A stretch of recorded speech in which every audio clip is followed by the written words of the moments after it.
joining us for another edition of the In the Game interview series. We've got with us today Aidan Heaney from UNC-Wilmington, men's coach there. Why don't you give us some of your background, your playing experience, your coaching experience, and how long you've been in your current role? Well, first of all, thanks for inviting me to come and speak with you today, Reed. It's nice to catch up with you as a former club player of mine going back many, many years ago. I don't even remember what years, to be honest. You probably remember those better than I do as far as the dates. But no, I've been head coach at UNCW now for 20 years, which seems like an eternity, but also a short duration when you realize how fast time can go by. But I was born and raised in Newcastle upon Tyne in England, but it had kind of a really varied background as far as an upbringing. My father's mum and dad are both Irish, and we travel quite a bit. My dad was a miner and worked for an American mining company. So growing up, spent 4 years of my life in Africa. Lived 2 years in South Africa when I was very young, around the age of 6, and then when I was 11 or 12, lived in Zimbabwe for 2 years. So got to really kind of was growing up playing football in Newcastle, which is obviously a massive hotbed of soccer and passionate.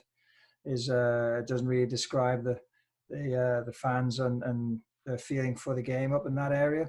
And then got whisked away to live in Africa, for 2 years, and didn't play soccer at all. I played rugby and cricket and water polo and all these different sports that weren't, soccer wasn't offered in Zimbabwe at the time with the school I went to. So essentially it was a bit of a hiatus, having kind of grown up, made the local city team, which was kind of that, obviously being recognized as one of the better players in the city, and then to be whisked away for 2 years to not play.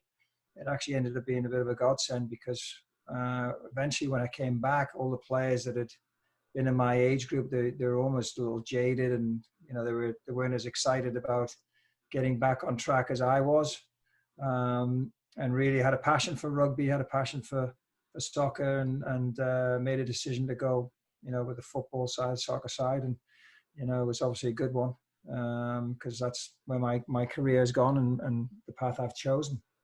But long story short, I had trials at several clubs when I was around 15, 16. So as a goalkeeper, went down to Chelsea. I was at Ipswich, I was at Norwich, but I signed with Newcastle United as a 16-year-old. Left school, albeit briefly. I was on a 2-year apprenticeship, and just simply wasn't ready for football at that age. And my personality and character, and being in the rough and tumble of a pro environment, a locker room, and just something I just wasn't ready to do at that time, and I ended up going back to school, which was really quite a blow to my pride, being the local kid who'd signed with the pro club, and then 3-4 months later you're back at school. But to cut a long story short, I ended up during that 16 to 18 years of age, I ended up playing for the English schoolboys national team, and that opened up some other doors to some of those guys on that team were going across to the States on scholarships, and ended up getting recruited to play over at UNC Charlotte, and came over in 1988 when I literally had no idea what a GPA was, or a core course, or just as completely oblivious to the American way, and took a leap of faith and could have stayed in England. I had a chance to sign with Norwich for a year pro contract, and turned that down to pursue academics in the States. And so that's how I ended up in this country, and had four very good years at UNC Charlotte. It was a really cool kind of time to be there, because Bob Warming, who's a very famous college coach, and was at the start of the program at Creighton, and is now finally back at Omaha, Nebraska. He ended up recruiting a really good class of players to come in. So from our freshman year, we all kind of stuck together, and I think we ended up third in the country in our senior year, nationally in the polls. And so it really was a fun experience to build something there and graduate from UNC Charlotte. And there was no MLS at the time, so started playing professionally for the Greensboro Dynamo in what was the USISL, and had some really good teams there, won some national championships there with those guys, and kind of led to further professional experiences, and getting a chance to play in Major League Soccer the first year of the league was kind of an interesting path how I ended up there, but that's another story. I think I've heard that story before. Just a bit for you. You talked about obviously I played club for you for a year. Well, I was on the team. I didn't get to play much. I got injured early in the season, my senior year, and it was probably one of the best things that's happened to me for my maturation as far as being a soccer player, because I got to sit on the bench with you for an entire season and just listen to you. And I've never told you this obviously, but that was I consider that one of my biggest learning experiences, because your knowledge of the game was I played for some very good coaches before, but your knowledge of the game was just at a different level for me. I remember that day vividly, and not to go into the gory details, but when you fractured your leg, I was the first one on the field, and honestly was quite worried about you from after that, to have to forego your senior year essentially, and I know you have plans to go and play in college, and psychologically, I think that the fact that you were able to bounce back from such a difficult injury and get back on your feet and get back playing again was really a credit to you, Reed, and your mentality to be able to do that. So yeah, I think that's really a lot of respect for you to be able to do what you've done. I appreciate that. Thank you very much. How were you able to get into college coaching? Obviously you were playing in MLS. How did you kind of transition out of being a player and get into coaching? Yeah, I'd always kind of thought about coaching, even at a young age. When I was in high school, I actually took a coaching license in England, which you never really hear of a 16, 17-year-old taking a coaching license with older men, but I always had a passion for that, or I always, in my mind, I felt like taking a coaching course was going to help me become a better player. When I finished my time, even at UNC Charlotte, I would still train goalkeepers individually. I would also help out with the local club and assist with, I think it was Charlotte Park Sharon at the time. So I was kind of on that path anyway. And then when I was playing professionally in Greensboro, I ended up working thanks to a gentleman named Eric Vorder, EV, a very famous guy, a real mentor, and he lives out in Tennessee now, but he was kind of a goalkeeping guru, and he was my goalkeeper trainer. He left to go to Tennessee, and I was assisting at UNC Greensboro with the men, and then I ended up picking up some of Eric's work that he had been doing, and I went and coached Duke women and UNC men. So I was almost traveling between the three schools as a goalkeeper trainer. As it happened, I was working with Elmar Bolovich at UNC, and he offered me a full-time job as they only had one assistant, so I was going to be the only assistant at Carolina, and which I gladly accepted, because I really didn't want to be pigeonholed as being just a goalkeeper coach. So joined Elmar and his staff, and while that was going on, kind of MLS was starting, and again I was invited to go in for pre-season with New England Revolution, and ended up playing a couple of pre-season games. Was on the bench for the very first game of Major League Soccer, and during the game in the 90th minute, the goalkeeper got sent off, and I ended up getting in the very first game of MLS, and was in between the pipes while I was still an assistant at Carolina. So ended up signing a contract and leaving Carolina to go and pursue that career with New England Revolution, and that was an incredible time as well. Being the first year of MLS and being an Irish guy living in Boston, it was a pretty cool experience, and really kind of incredible time in my life. Anyway, when the coach who was fired, new coach came in. I didn't fit the bill. I was let go. I was fired from New England, and I went back to Greensboro and was playing with the Dynamo for one more year. And I kind of knew I was bouncing around in MLS and filling in as a backup here, backup there on weekends, and and I was thinking I was 27 maybe, and I was like, I kind of knew that this was going to be a fork in the road. Do I want to pursue coaching, or do I want to keep going on with the playing career? And I ended up taking a position at Penn State as an assistant coach at Penn State for 2 years. So I gave up on my playing career, and was with Penn State for 2 years, and then was hired at Appalachian State for 2 years as the head coach there up in Boone, and then moved to Wilmington to be the head coach from App State. So that was kind of the path, and that's how I ended up in college soccer. So, but I always looked into it. I coached club, I coached ladies, I coached youth, and I think those are all great experiences to cut your teeth and learn and try things and try and become better, and what works, what doesn't work. And and that's kind of been the way I've always been with different coaches. I think we learn from each other, and you pick up a lot of good things, and you pick up some things you really you don't want to, they're not you, and that's not what you want to, where you want to be as a head coach. So I've had some very good mentors, and I've had some very good coaches and bad ones that I've been able to learn from. Very nice. It's crazy to think that you've been at UNCW now for 20 years. I remember when you first came in. I guess that kind of dates both of us a little bit. What? You get less wrinkles, Gary. What's that? You have less wrinkles than I. I'm getting them there. The gray showing up in the beard a little bit.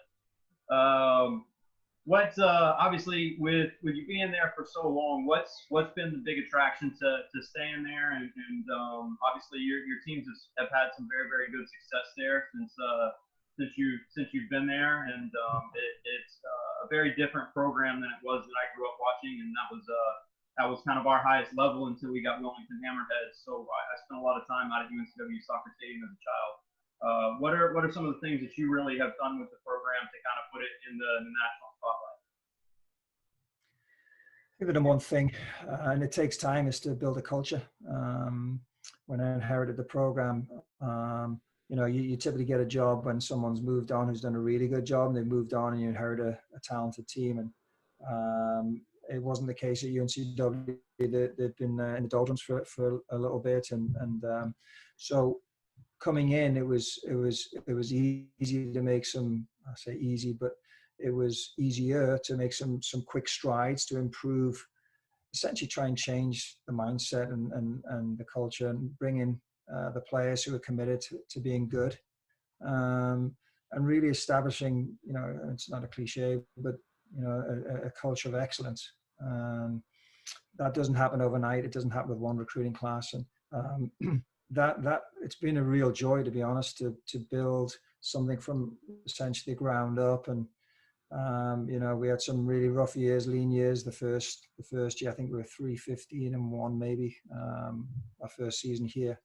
And I was when I first arrived, I didn't want to rush. I didn't feel like I needed to scramble and get transfers who were going to be a quick fix.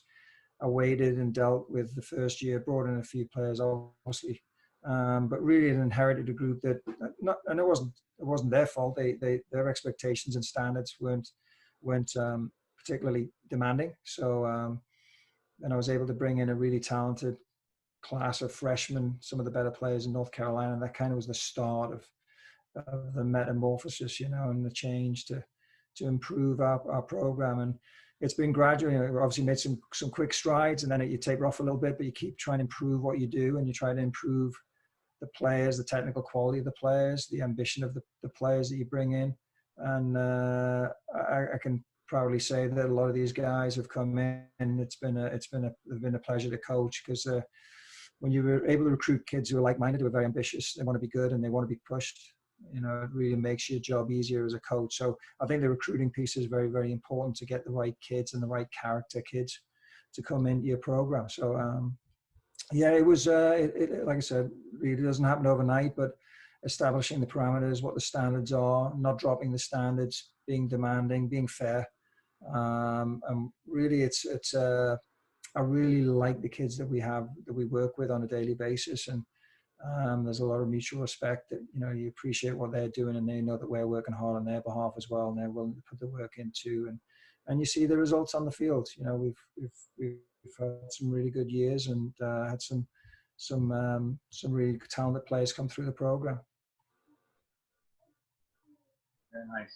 When you guys are training, I've had the chance over the last couple of years really kind of branch out and go watch some of the bigger schools train a little bit. And one of the things that sticks out to me about all of them is the level of intensity in training. How is that something that fits your program, and how do you keep the intensity level up in the middle of a tough season? Well, I think you've got to look at the cycle, and you look at the planning phase of the season. You've got to make sure, obviously, you're ramping the players up and they're prepared for the competition, for the heat of the battle. And if you don't train with intensity, it's not like a light switch where you can turn it on. You really got to set the environment and set the training sessions such that the players are going to be faced with a really high intense competitive environment. And we're very big on trying to make sure the competition piece is in almost everything we do. There has to be that desire to win. So just managing the actual cycle of the training. Obviously, going into a game, you're not going to have a really hard training session the day before, but maybe 2 days, or game day -2, you can make sure you get that stimulus that the players need. The players obviously have to come in. We need to make sure physically their bodies are ready for the demands that we're going to ask of them. We've really spent some time now in the last 2 years but really looking at GPS and heart rate monitoring and making sure that what we're doing in training is trying to mirror what they're going to get in the game so that their bodies can handle it, and really they can have the max output when it comes to games. But really making sure that when we do train, it's quality.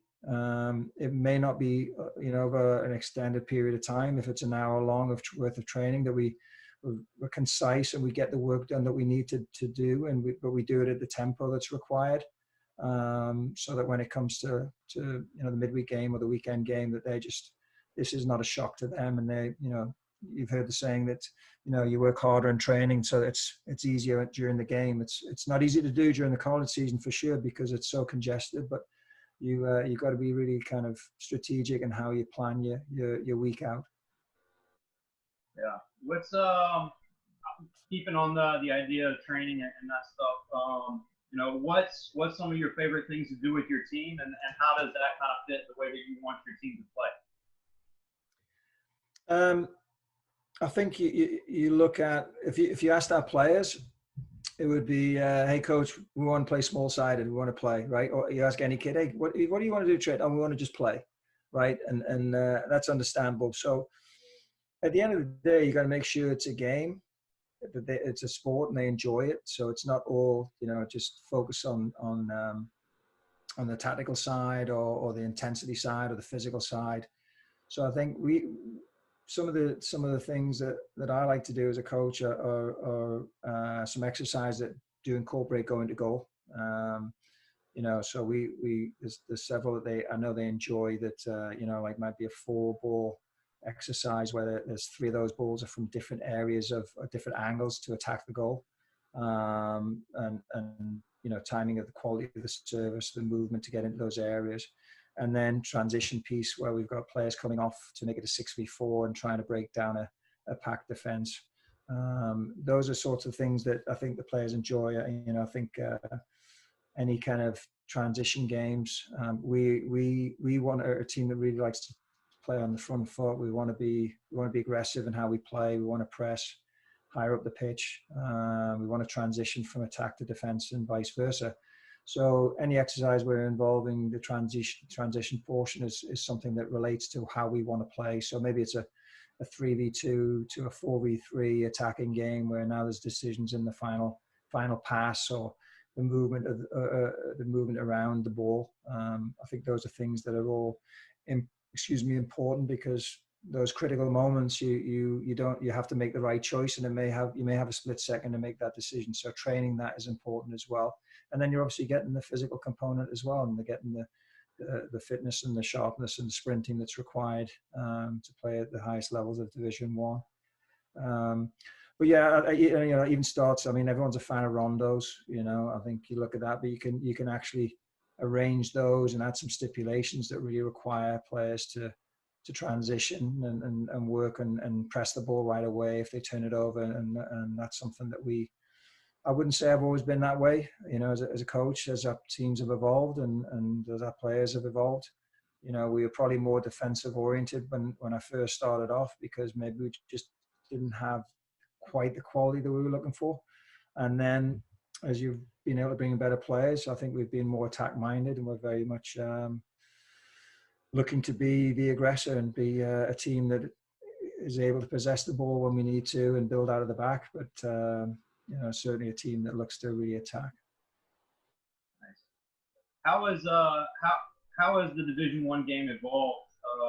Obviously, you've been in the Division I game for quite a while. How have you seen it change over the years? I think there's some very common denominators. I think most teams you play, if not all, are going to be well organized. They're going to be fit. There are varying styles of play still. I'd say still there's more variance in how teams play than maybe there was 15, 17, 20 years ago. And I think that's a credit to the coaching and the preparation and the quality of players that are coming through as well, who are coming out of the high school, club, academy, are coming in. They've already maybe they're a team that was a little bit more indirect and they were able to possess the ball and they understand tactically maybe a little bit better. I think before there was a kind of real penchant to miss out the midfield and play off second balls and a little bit more old school. I mean, that's unfair, old school style of play. But I think you see more teams now who there are defined styles, defined systems, where not everyone was playing 4-4-2 like they were back in 15, 20 years ago, and it was kind of who could do it best. I think you see now that the game has evolved over here in college for sure, and I think that's only for the betterment of the game. Makes the games a lot more interesting. I like our league. We're in the CAA, where we may end up going down to play a College of Charleston, which is a 3-hour drive. And then we've got to go up and play on turf up in New York City at Hofstra and adapt to that. And so I think those kind of challenges are really enjoyable, and facing different types of styles of play is really good. Yeah, I think the game obviously is continuing to evolve here, and I think one of the great things now is that it's so much easier to watch the game than it was whenever I was growing up. We had Eredivisie Sundays, so I got to watch a lot of Ajax growing up, obviously on Sunday mornings, and the World Cup, and until MLS started, that was about it. Yeah. Occasionally you get a national team game here and there, but as far as getting to watch leagues consistently, it was very, very difficult to find. And I think if you don't have the access to the information, the ability to watch it, then it's very, very difficult to continue to grow. For sure. You probably end up actually watching more. You can watch more Premier League games over here in the States than you can back in England, because they're restricted access unless you're going to go to a restaurant or a bar to watch some of the Premier League games. And with NBC Sports Live Extra and NBC Gold now, you can watch every game. So I think that's something that we definitely, it's more available, and kids are able to watch games from all over the world right now on US TV, which it can only help. Yeah, for sure. You talked about how congested the college season is. Obviously, there's the 21st century model out there, where we would kind of space things out over the entire season, or not the entire season, the entire academic year. What are your thoughts on that? I'm a big fan of it. The players that come in and play for us have already been playing 10-month seasons. I think just if you look at it from just the student athlete welfare perspective, the recovery times are too short right now. It's very difficult to play at a really high level. I always feel awful for a kid who maybe gets an ankle sprain and he's out for 3 weeks. Where it's almost close to half of the season. And then obviously kids who get longer term injuries.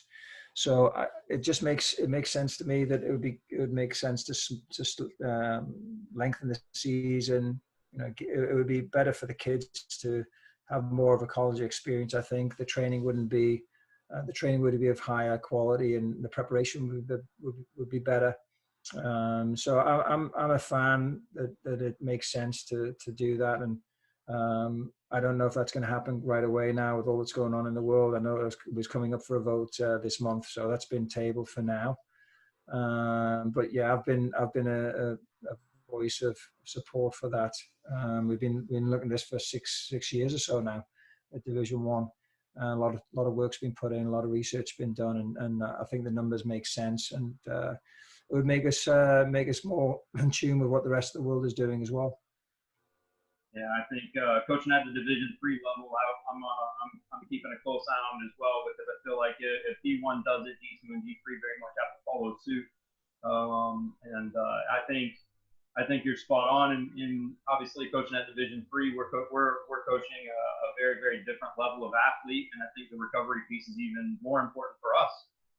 Because our athletes might not be quite as well conditioned. Obviously, we expect our athletes to be conditioned, but especially with way substitutions work in the college game, I mean, it can be a lot. Yeah. What's one of your favorite coaching memories? You know, it's funny. The longer I've been doing this, I think when you first, I know I was like this when I was first started off. I was just driven, determined to win. I wouldn't say win at all costs. You know, again, we're going to do things right and always have done. But I kind of missed the boat a little bit on really what was important. And as I've matured and become wiser in my older years, you know, I've really enjoyed the relationships that I've been able to establish. And oftentimes that might not have been the case with teams coming through. You almost kept an arm's length between you and there's the coach player. And I think there's a lot more of a familiar family type atmosphere that we look to create and develop at UNCW. So it would be very hard to say one or two exact ones. I know one that springs to mind was, I think, in 2004. We were playing and we had UNC Greensboro here, UNCW, and they were ranked number 1 in the country at the time. They were undefeated. I want to say they were 17-0-1, and we were having a pretty good season at the time. I think we ended up 12-5-2 maybe in the year, and we ended up winning at home in front of a packed house here at UNCW and winning 3-2 at home to beat the number 1 team in the country, which was obviously a really, really cool thing to be able to have that happen at home. But, you know, had some other really good performances, won some big games. You know, winning up at UNC a couple of times has been enjoyable, you know, because being the flagship kind of state school, that's the players who obviously get up for that. But honestly, I think even looking at it, to me, the enjoyable memories are the ones where you've put a plan in place, you've really worked towards it, the training, the preparation, the tactics. And when it actually, the players implement and it comes off, and it's that lightning in a bottle moment where you feel like that was just, you know, everything you kind of scripted and planned and prepared for, and you were able to adjust and make adjustments based on almost like a chess game. When that happens, that's a really, really satisfying feeling as far as a coach, I can say. But then I can also tell you, Reed, you know, we had a game this past fall. We won the regular season, and in the league, we were playing at home against James Madison in the CA final, and the referee sent off one of our players after 20 minutes erroneously. It came to pass with video review. You saw that he actually never tackled the player, never caught him, but the player made a meal of it, and he got red carded. We made some adjustments to play with 10 men, and we ended up getting to, I think it was 2 minutes left in double overtime. And James Madison scored a fantastic goal to win the game. But I came away from that, and as far as a coach, I couldn't have been prouder of my team for the way that they played, because with 10 men, they were the better side and played some really, really good football, some really good soccer. And we came up short. And maybe that's maybe that's experience, and maybe that's me appreciating what it took for them to perform at that level, and despite coming up short, it was a really, again, I'll remember that game for years to come. Yeah, I mean, sometimes it's not like you said. It's not all about the wins being the best. It's sometimes about doing more with less that makes you really appreciate it. Yeah, we a lot of times early on, when we would get a big result, we were the underdog, and I think that's it's an easier place to come from, because you've really got nothing to lose. And in soccer, sometimes you can get a result. Now, as we've evolved, and oftentimes we're the nationally ranked team, and teams are trying to knock us off our pedestal. There's a challenge there, and the players have to be brave and have to be courageous when they play and make sure they understand the ramifications and how hard the team they're playing is going to compete against them, and be able to counter that as well. So I have a lot of respect for the teams who get it done on a yearly basis and are successful year in, year out. That's obviously, we want to have that consistency as well. For sure. You talk about being the regionally ranked team, and obviously you guys are starting to be one of the premier programs in the Southeast. What are some things that you look for in players when you're going through the recruiting process? Well, one, you always want to try and bring somebody who's going to improve the squad. And as I've said, going on, if you can keep getting incrementally better. So, you're obviously looking for someone who's going to bring something different to the table in a position that we need. So that's something that we're obviously, in our planning, is looking for that player that obviously fulfill a need, but bring somebody in who's going to help us get better. We spend a lot of time, or do more than we've ever done, as far as trying to really get to know the player. Sorry, it's popped up on my screen, excuse me. So from that perspective, we make sure that we do a lot of legwork to find out the character of the kid. I'm very big on trying to bring in players here one that I feel like I can work with, that I think is going to be trustworthy and honest. I'll take that every single time over someone who may be more talented, because in the way we built and constructed our program, the trust factor and the honesty factor is a massive piece for us to be able to work together and be successful. So yes, we want talented players, we want skillful players, we want good athletes, but really trying to figure out who we can rely on, that is a good person, is a big plus, a big factor for us. So when I look at players and go, again, if you looked at my team right now, our midfield's relatively small, but they're guys who play big. They can actually jump and win balls in the air. So, getting that mixture of players who have got the technical quality, the players who are maybe the kind of creative guys, maybe the guys who are more the piano carrier than the piano players.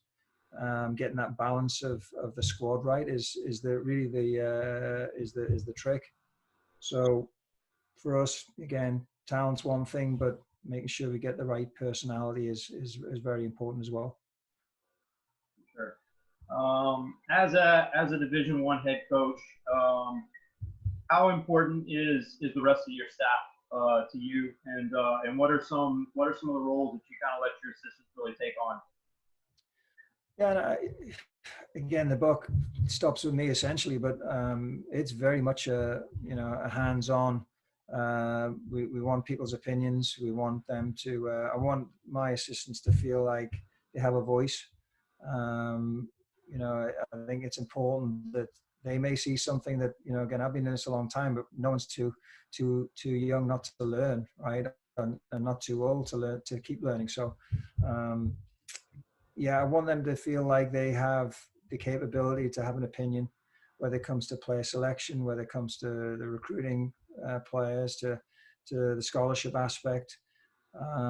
We work together. I don't like to say, ultimately, yes, I'm the one who's going to make the final decisions, but I think we have a really good working relationship. And again, I think it goes back to that family part, with my staff. They've got to feel like they've got a big say in how things work. And I'm going to rely on those guys. I rely on them. I've got to trust them that, they're always doing things for the benefit of the program. And again, for me, I've got 3 kids, and my assistants don't have any kids, so I think it's important that they know that they have to jump in the car and go on the road and go recruiting. Where I can't go on a certain time, and I'm going to rely on them to come back with the players. Now I'm obviously going to review the players, see the players as well, but it's a team effort. I think that's something that they do appreciate, and I want them to have that freedom to grow as assistants as well. Yeah. I think that even as a head coach at the Division III level, having good assistants makes my job much easier.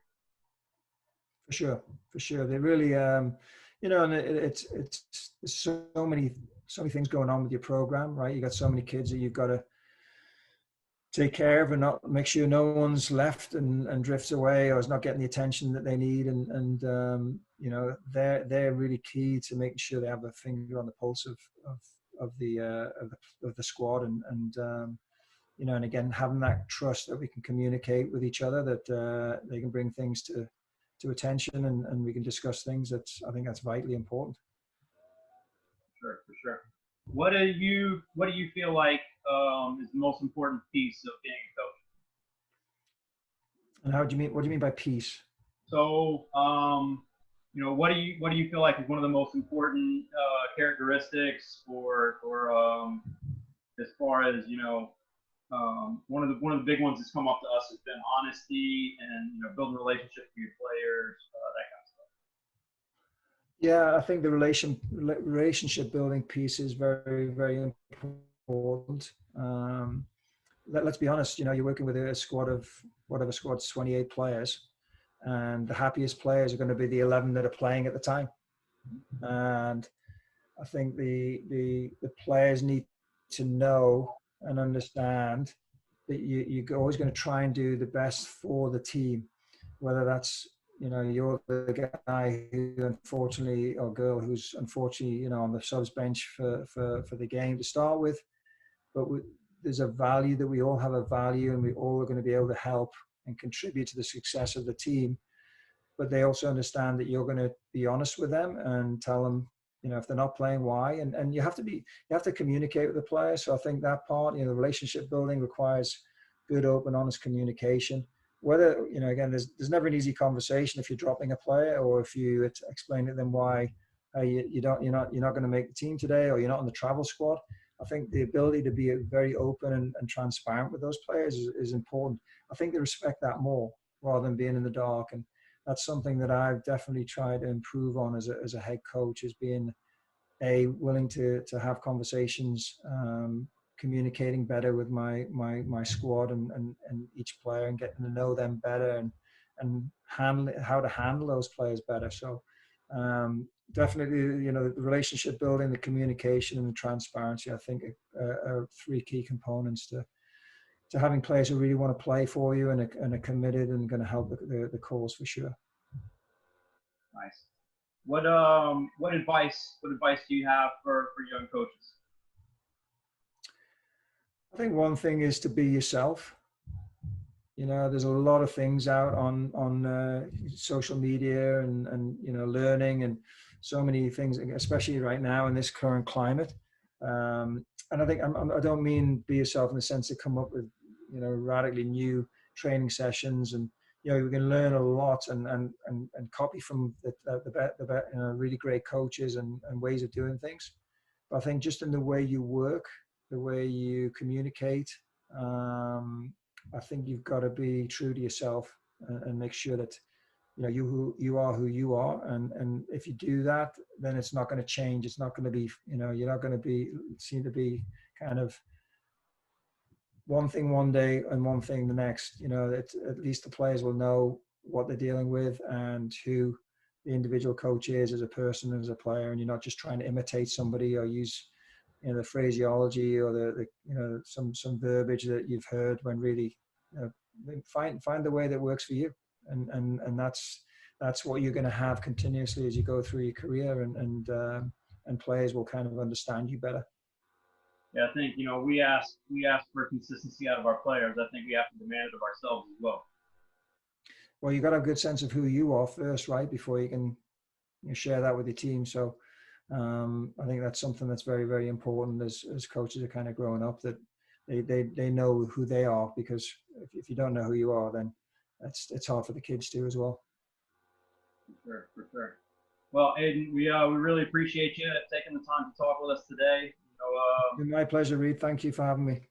With my dad being a UNCW graduate, it makes me very, very proud of what you've done there. And I spent a lot of time on that campus as a youngster, and I love seeing where you guys are going.